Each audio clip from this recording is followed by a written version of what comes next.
Hello, everyone. This is a new episode of Golda's Girls. My name is Carla van Welsum, and my co-host for today is Marcy, and our special guest is Rebekah Mann.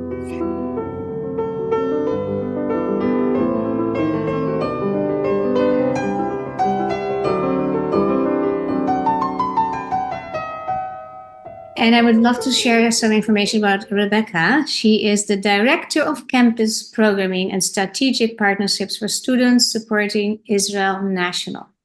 Great. Before joining the SSI national team, she became the founder and president of Students Supporting Israel at Kennesaw State University in Atlanta, Georgia, where she led many coalition events with many different students' clubs on campus. Bravo, Rebekah. Additionally, she passed the IHRA definition of anti-Semitism at KSU. She also received Activist of the Year for SSI in 2019 and the Roberta Seid Award when she was a Stand With Us Emerson Fellow. She's a proud Zionist and lover empowering students to stand up for Israel with strength and creativity. I love that because it is such a great positive way of presenting instead of going to the fear and all that, right? And one thing that I really liked what I saw on your website was how you phrased it there. We believe in the ideas of Zionism, and as stated in the Declaration of the Establishment of the State of Israel, that the Jewish people have the natural right to be masters of their own fate like all other nations and their own sovereign state, a Jewish state. So welcome again, Rebekah. And I would say, well, share with us, please, first a little bit about what is it that SSI is standing for? Yes. First of all, thank you so much for having me. Very honored to represent SSI. So basically, our mission is to be a clear and confident pro-Israel voice on college campuses and to support students in grassroots pro-Israel advocacy. So not waiting for administrations or higher ups to do something on campus, but as students to make moves on campus and stand up for the Jewish state and the Jewish people. We started back in 2012.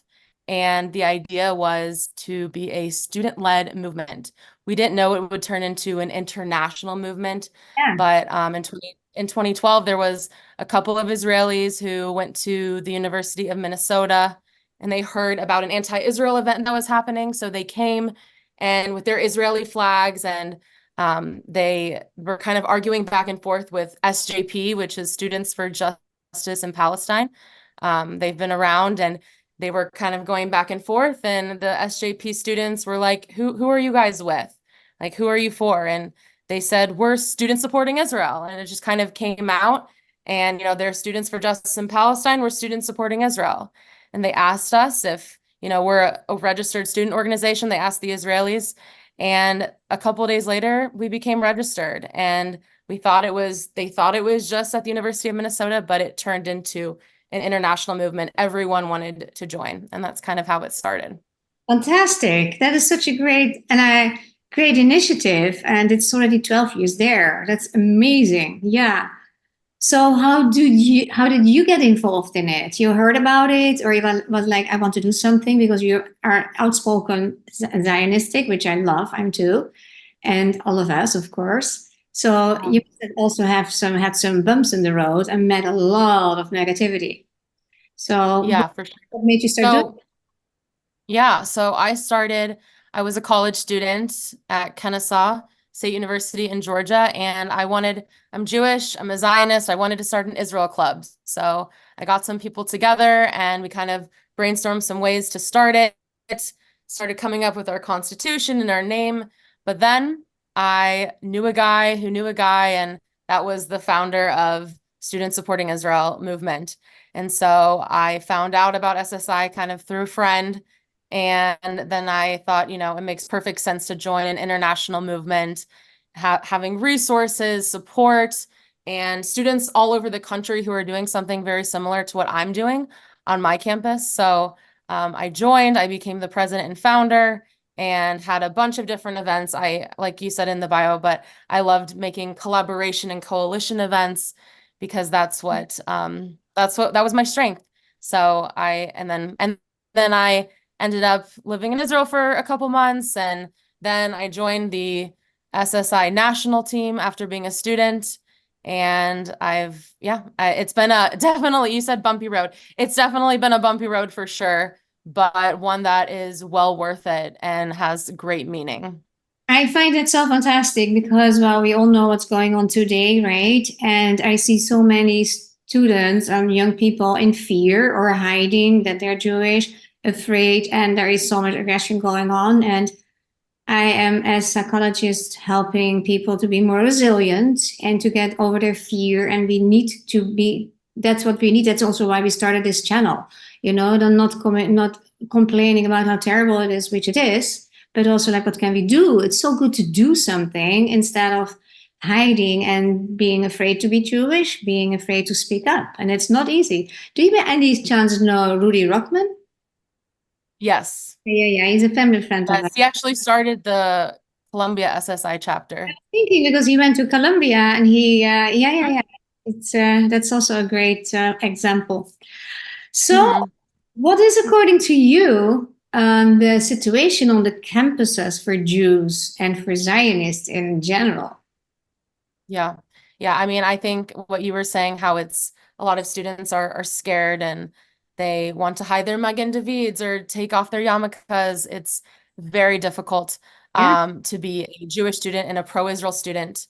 Not just a Jewish student, by the way. I do want to mention too, with SSI, we're not just for Jewish students. We are here for anyone of any background who wants to come support Israel. So I was just in Canada recently, and there was a non-Jewish student who said, I've received death threats online and in person because of my support for Israel. So I just wanted to stress that obviously for Jewish students, it is horrific and incredibly difficult.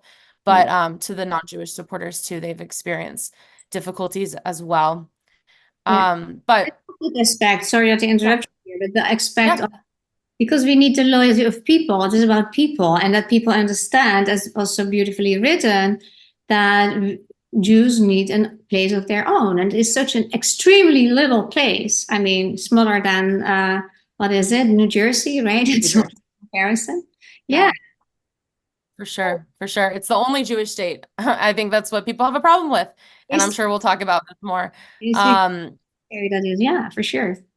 Yeah. So even before talking about the situation on campus now, I think for some greater context, it's important to kind of share what it was like before then, because it's not like these anti-Semitic professors or universities or presidents of universities or student unions, they're just now all of a sudden anti-Semitic, and they're all of a sudden, supporting Hamas or not supporting Jewish students. They've been around, these ideas have been getting into the psyche and into, I mean, you talked about psychology. If these ideas are shared over and over again. So the point is that this is not a new concept. Having anti-Semitism on college campuses and anti-Israel rhetoric is not uncommon. And so now when October 7th happened, it was clear that the world did not support the Jewish people, that there were many who supported Hamas. There was a professor at Cornell who said it invigorated him what happened on October 7th.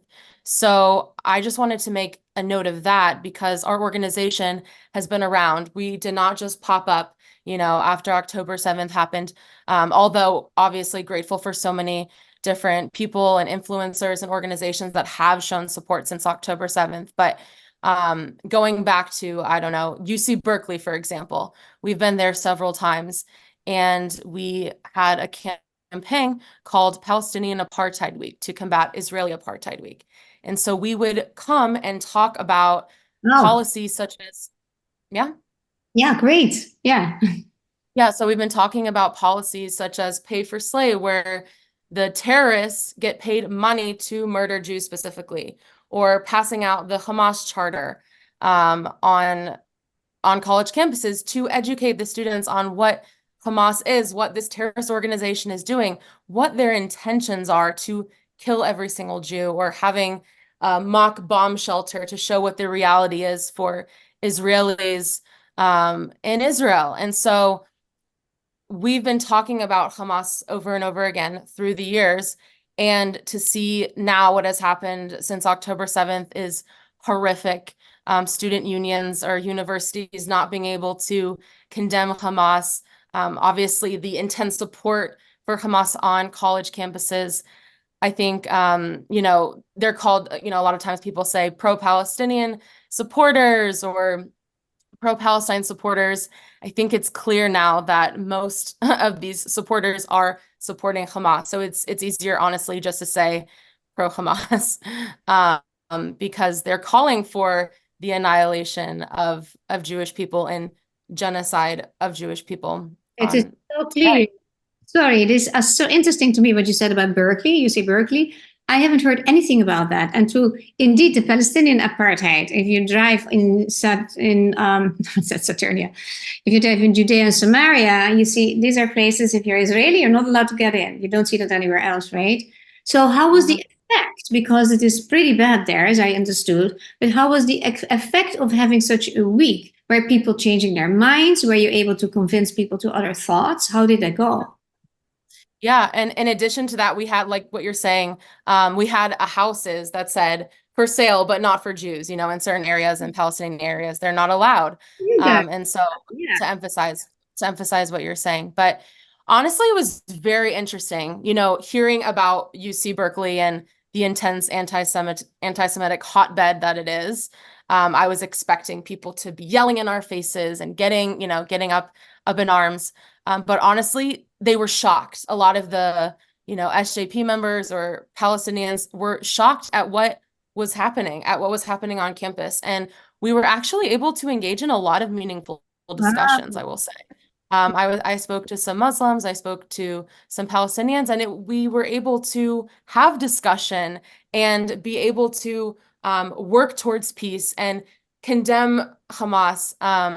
Obviously, things have escalated, and at UC Berkeley, with the assaults that happened on campus and the protesters breaking through the glass. And but I will say, when we were there, this was just last year, we did have good conversation. I think a lot of people maybe didn't know what to say. How do you respond to that? When we're saying what the intentions of Hamas are, can you openly support it? They weren't openly supportive of Hamas at that time, but obviously things have changed. Yeah. So a lot of the people that are spewing hate, do they understand what they're saying? And it seems like they get a lot of their information from TikTok. So I was wondering what you think of that. Yeah. So I think that there are some people, maybe a lot of people don't really understand what they're saying. I think it's trendy.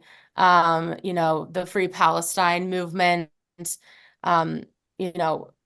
social justice is a very important value of Americans. And I think because the way that this has been painted, whereas Israel and Jews are white colonizers from Europe, they're oppressing Palestinians and they are the victims of the situation.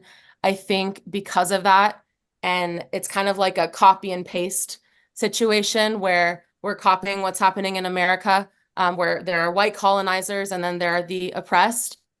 And they're copying and pasting that to Israel, which doesn't work like that, and not obviously, I mean, obviously to you guys, but not obviously to everyone else, that Jews are indigenous to Israel. We're Jews because we're from Judea.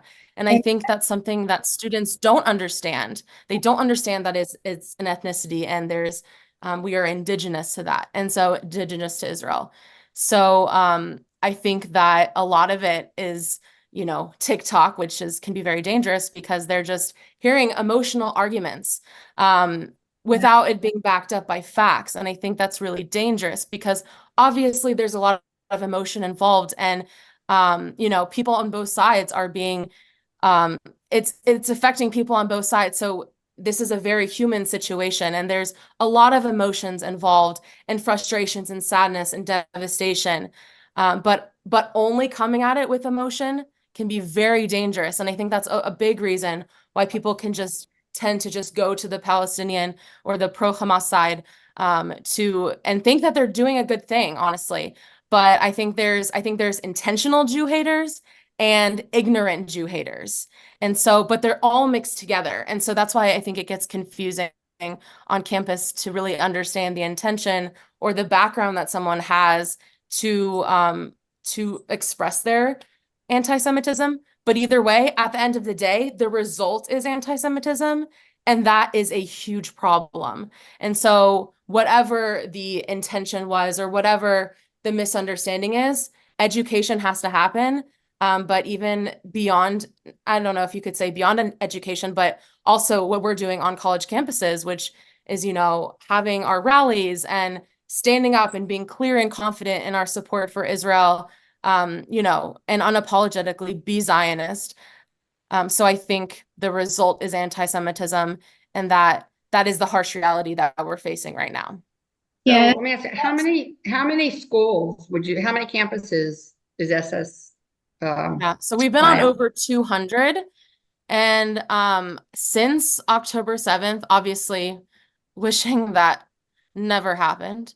But I will say since October 7th, we've had about 40 new chapters. And so students are coming to us and saying, we want to start an SSI chapter, whether they don't feel like they can express themselves as a Zionist in their Jewish circles, or they feel attacked for being Jewish, whatever the reason is, they're realizing that they have to speak up. No one's speaking up for us anyways, right? And so the students are realizing that, and they are kind of at a decision. And so I think that's a big reason why students have gotten involved. And, in Israel, they're not in Israel, so they're not fighting in the IDF. And so at the beginning of this war, when October 7th started, we had this video that came out, and it was talking about the war on campus. You can check out our YouTube channel and see it, but it really is a war on campus. And that is not,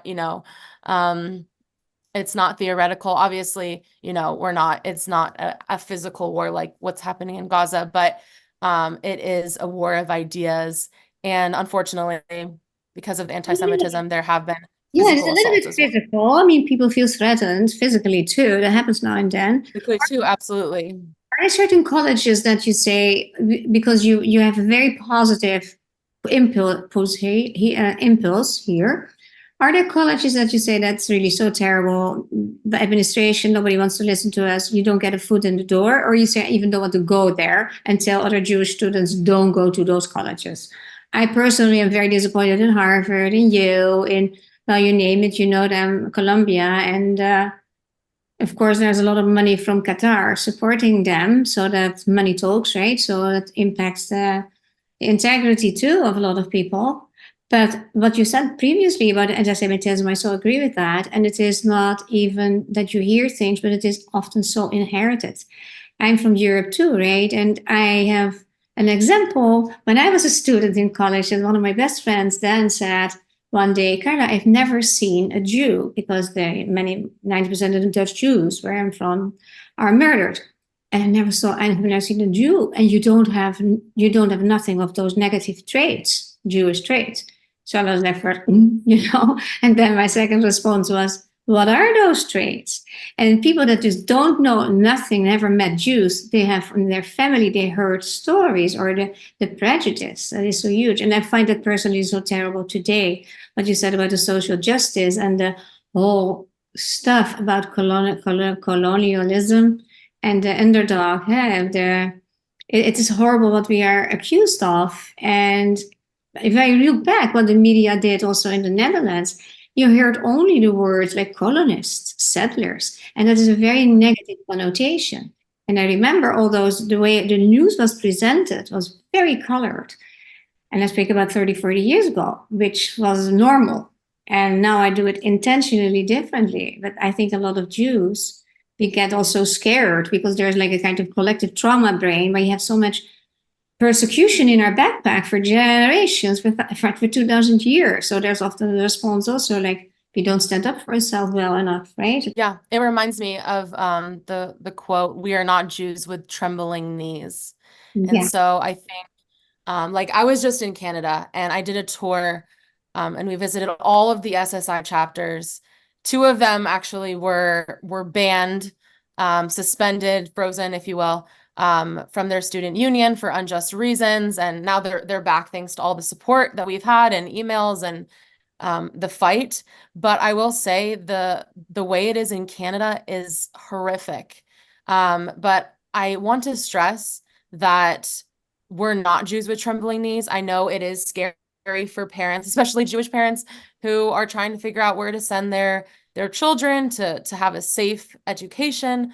But I also, as being a part of SSI and who I am, we have to stand up. We have to be the voice for those who are too scared. I was at McGill in Montreal, and that was actually the first time we were tabling together, and that's a big way that we are visible on campus. Two of our main goals are to be visible and proactive. And so being visible, meaning having our flag, having our students supporting Israel banner and educating students on campus. So we were tabling and this student was saying that this was the first time that they've had an Israeli flag on campus and a presence on campus. And the reason she said that was because an alumni came up to the table and said, I used to go here. I'm just visiting them in the area, but I haven't seen this ever. And so like, thank you for what you're doing. And there were other students who came up and said, I'm Jewish. I'm not really so open about my support for Israel, but thank you for what you're doing. And so I think that's also a big part of SSI is we're, if you will, the mouthpiece for those who are too shy, or I don't think shy is even the correct word, but who are scared, who have fear to be openly Zionist and openly Jewish and pro-Israel and all of that. So I think that's important to note in this battle that we do have some people who are scared and who will not be able to be openly supportive, but we have SSI. The students are unapologetically Zionist. They are incredible. They are like, they're heroes. And I see what they're doing on campus and I'm grateful to support them, but every day they're fighting. You know, I was in Canada and experienced what it's like to table in Canada and to have, you know, so many people come up to you saying horrible things, anti-Semitic things, hateful things. But this is the reality that the students are experiencing every day, especially being visible. So it comes with great pride, but it also comes with great difficulty and obviously anti-Semitism. Well, I find it wonderful how you speak because you have a very strong, courageous, positive energy about it. And it's almost like the problem almost doesn't exist if you hear you're like, yeah, you say it exists, but there's like, we are so strong. So I wish really that would affect and impact everybody that hears you speak and sees the SSI community. Are there colleges that don't want to have you? Do you feel like is there ever a resistance or that you feel they're not fairly treating you in space, location, or wanted to have you speak? Yeah, I mean, broadly speaking, whenever we send an IDF soldier to go speak, there are automatically protests. When we as an SSI, we send them and you know, even at FSU, there was a speaker who was an IDF reservist, and he was coming to share about the Surfside situation, where the Surfside building was collapsing, and the IDF sent soldiers to help. Yeah, I met them. Oh yeah, I lived there. Yeah, and then yeah. Oh wow. And then in addition to that, when they were helping Turkey when they had an earthquake, and so this IDF reservist is sharing, you know, his experience and helping humanity. And they were met with these pro-Hamas supporters, and they were spraying like red dye on their clothes and had this like fake baby and interrupting the whole thing. And then the students were demanding an apology of the SSI students and the Jewish Student Union. And so it was this whole thing. This is happening on different college campuses. The security threat is there. So it's really difficult. And I know that you know, I speak with courage. We have to, right? We have to be there. We have to be there and present and all of that. but it is incredibly difficult. At Vanderbilt recently, the SSI chapter was trying to be in the multicultural like student association. I'm forgetting the name of it right now, but they were denied entry to that. And like all the other countries were able to come, right? But not Israel. And not the Jewish people. So that's another fight that we're going through right now. Beyond. Yeah. Marcy, So there is unwelcoming. They have been very unwelcoming, and unwelcoming is a very generous term. But nicely said. we're not Nicely gonna said. stop. Yeah. My God. It's even Brandeis. I mean, originally founded by a Jewish guy, right? It's also, yeah, it is. I don't know Thankfully, how we just started an SSI chapter there. Sorry? I said, thankfully, we started an SSI chapter there recently. So there is presence. Speaking of Brandeis, I saw a recent study that said that Brandeis and Elon were the only schools getting an A for dealing with anti-Semitism. What do you think makes those schools different in how they deal with anti-Semitism from the other schools? Have you heard about that study?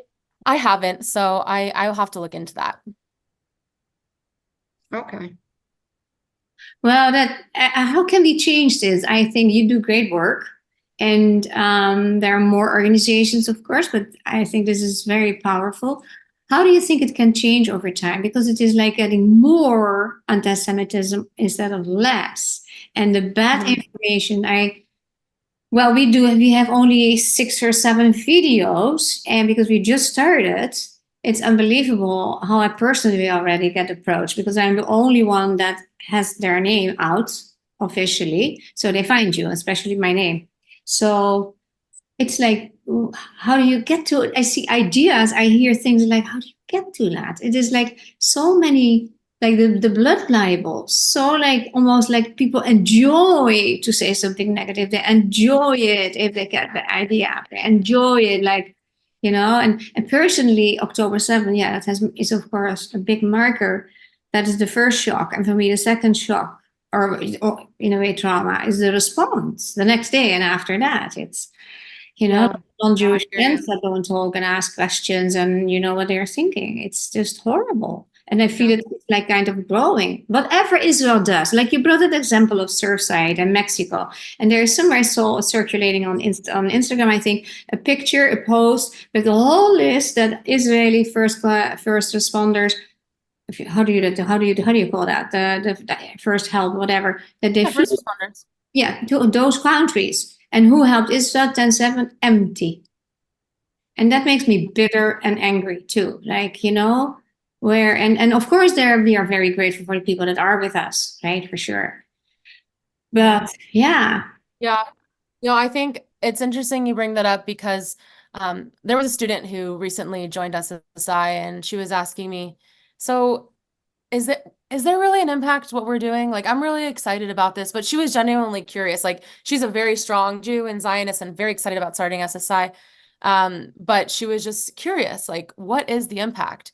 And it kind of reminds me of when I was a student and I would table. And when I tabled, my goal was to make as many friends as possible and to just talk to everyone and to share our goals and all of that and see what we have in common, And there was this one student who came up to me, and we started talking about Israel, and then he came again at another tabling time and then he ended up joining our tabling committee. I made a tabling committee, and then he went to our SSI national conference at Columbia University.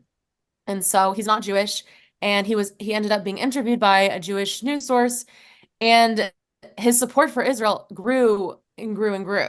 And so much so that he came to the conference and all of that. And now he's living, in California and living his life, but impacted by the work that was done on my campus. And so I think that, when you're having these conversations with students on campus and we're tabling, when we're discussing the hard issues, when you're discussing it with someone who is extremely anti-Semitic, you're probably not going to change their mind. Like, you most likely won't. But there's a lot of other people listening, It's kind of the same on social media.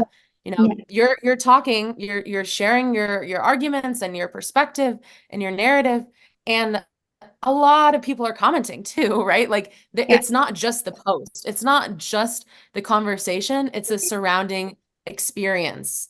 And so I think that's important when when we're talking to people. And I think that there is an incredible impact.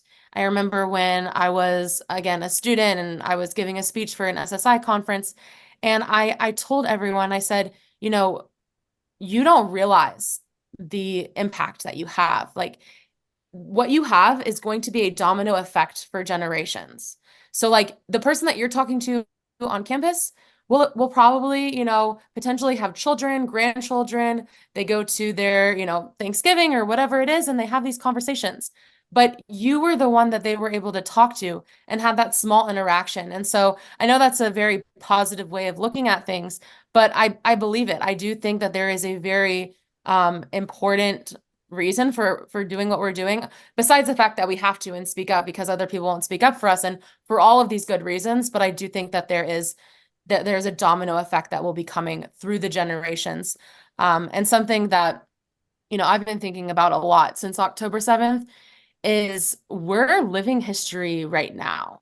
You know, it was kind of an eerie thought. It just kind of popped in my head, and I was like, you know what?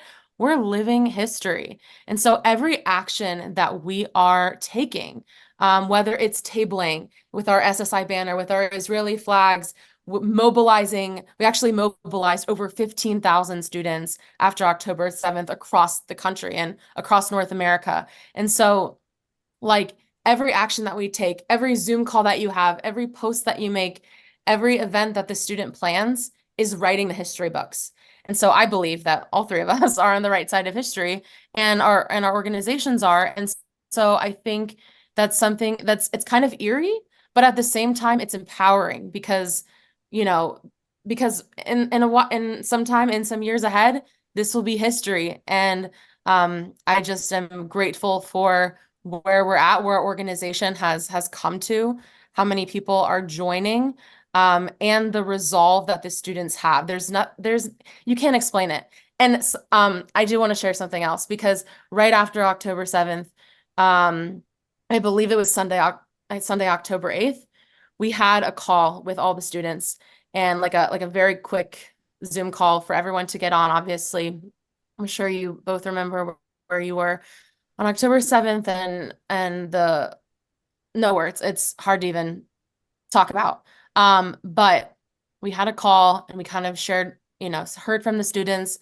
We shared our heart with them, our deep resolve to be pro-Israel and confident and unapologetic. But at the same time, you have to account for your mental health, and you have to account for the emotional toll as well. So I think what is unique too about our organization is having a whole, like we say, SSI family. We have students across North America in constant communication and working together to accomplish one goal, one mission. Yeah. And so I think that's a huge component to it, because of course, you know, there is an emotional toll as well. That's real. You know, we're all human, and this is a really emotional time. And so I think by having the support and the deep resolve, we can get a lot done. Yeah, that's so wonderful. I resonate so much with that. And that's actually how we started too. After October 7th, I approached a few women that I knew, or clients or friends, and we got together every Monday night, and we spoke about so many things, and we created that network of support and nurturing.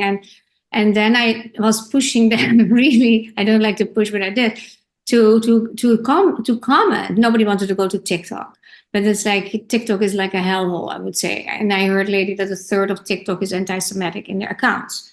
So anyway, I did it a little bit because I had already a very small account. I don't do much with TikTok. And so I was really encouraging. And we had so many discussions, like, oh, maybe it doesn't help, or who's going to read that, and don't think you can change the world. All these kind of negative things.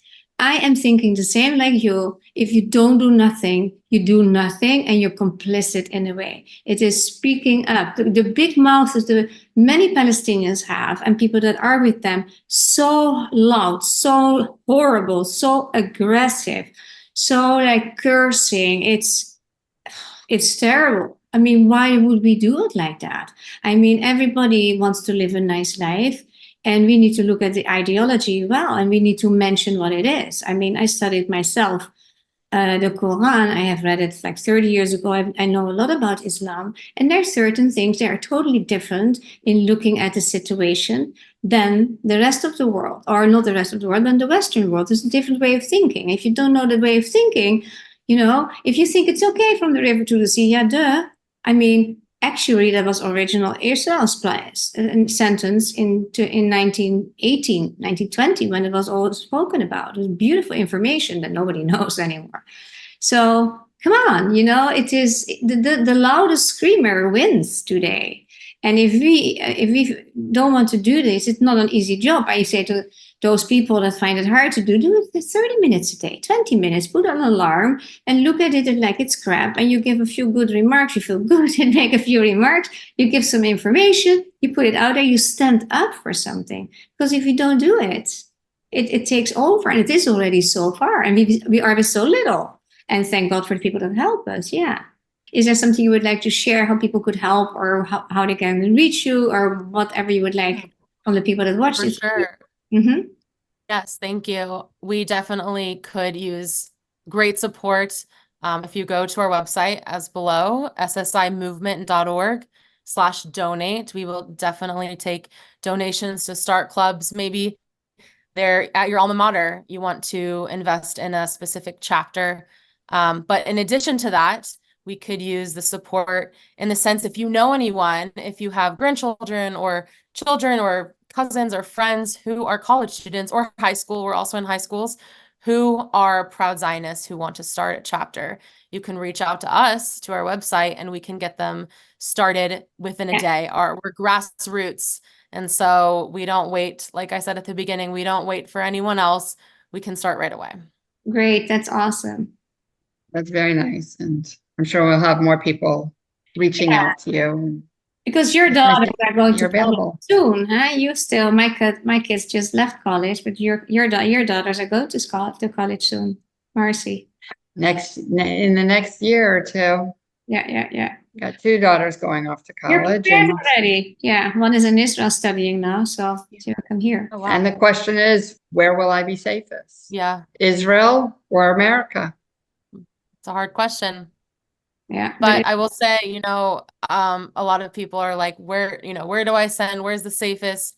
It's a hard question, but I will say, if everyone is at all the safe colleges, and then all of the other colleges, that's where the hotbed of anti-Semitism is, then it'll just increase. And so that's something to think about, not to put pressure on yourself, but just as a general concept.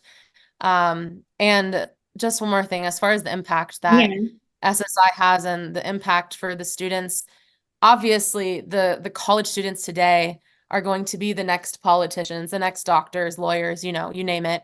And so having these conversations, and this is where the ideas are floating and the war of ideas are coming. And so I think it is really important to wherever you go, wherever your kids decide to go, either there'll be an SSI chapter or they can start one.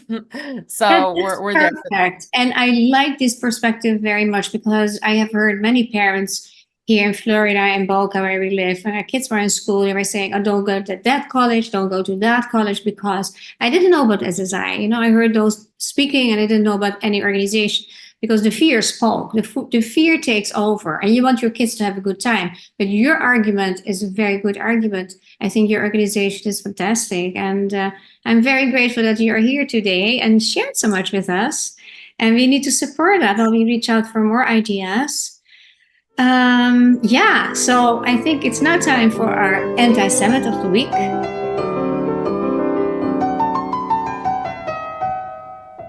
And after that, the hero. So maybe Marcy, will you share your anti-Semit of this week? All right. So my anti-Semite is Rashida Tlaib. Recently, her constituents were chanting "Death to America." She was asked to comment. She was asked to condemn those remarks, and she refused. she did keep saying, I don't talk to Fox News. Why couldn't she just say, I don't agree, I condemn, this is wrong. You don't say death to America. How do you okay that?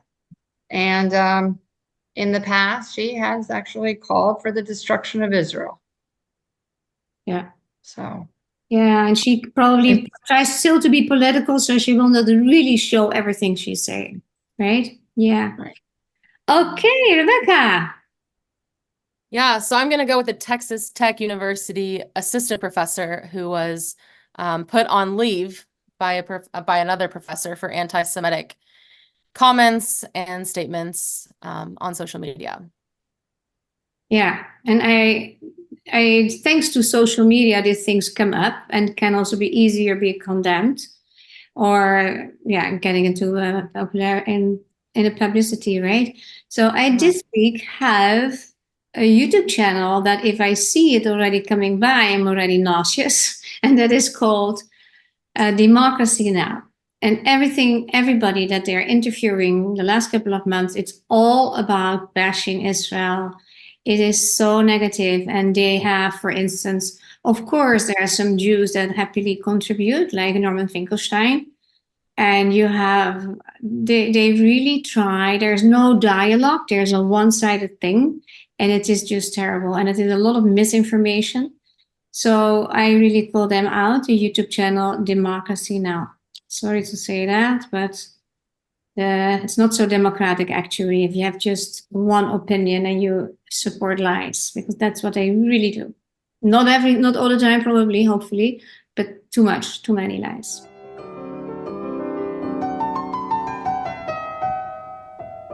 My hero of the week is Professor Ron Hassner.